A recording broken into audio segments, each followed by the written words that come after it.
el toy graffiti en sí mismo se podría decir que es incluso un estrato de la propia jerarquía de la subcultura de graffiti. Es decir, responden a las creaciones de los novatos, ¿no? De los jóvenes que se incorporan al graffiti en el estrato más bajo. En este sentido son creaciones muy amateurs, antitécnicas, que no tienen casi conocimientos previos acerca del graffiti, de cómo se debe actuar, de dónde se debe actuar, más o menos respecto a una cierta ética compartida por los escritores y las escritoras de graffiti, y sobre todo de los códigos visuales.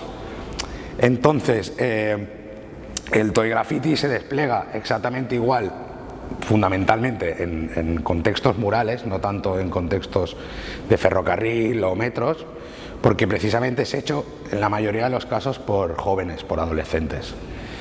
Es por tanto un pre-graffiti, se lo podría considerar, ¿no?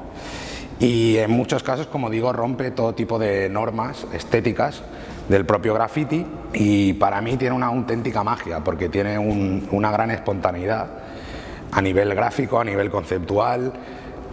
Los niños y las niñas ejecutan mal las figuras, ejecutan las letras, las deforman, utilizan colores aberrantes, o por ejemplo son muy económicos a la hora de hacer las composiciones, es decir, utilizan 2 o 3 aerosoles en vez de igual 10 o 12. Entonces son unas composiciones muy particulares que tienen una magia muy especial, que conecta además con el inicio del graffiti neoyorquino a final de los 60 y principios de los 70.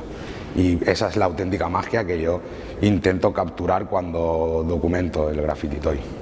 Respecto a las motivaciones del toy graffiti, no es que difieran especialmente de las motivaciones del graffiti canónico, graffiti general de tipo neoyorquino, pero sí que es verdad que en mi denominación de toy graffiti no solo entra el graffiti que emula de forma penosa o de forma lamentable o de forma amateur, incluso con mucha magia, como digo a veces el graffiti neoyorquino, sino que también entra un graffiti prácticamente de niños hasta preadolescentes. Entonces las temáticas son muy diferentes. Hay temáticas pues sexuales, temáticas referenciales de identidad, de género, referenciales a las redes sociales, por ejemplo, estamos viendo muchas.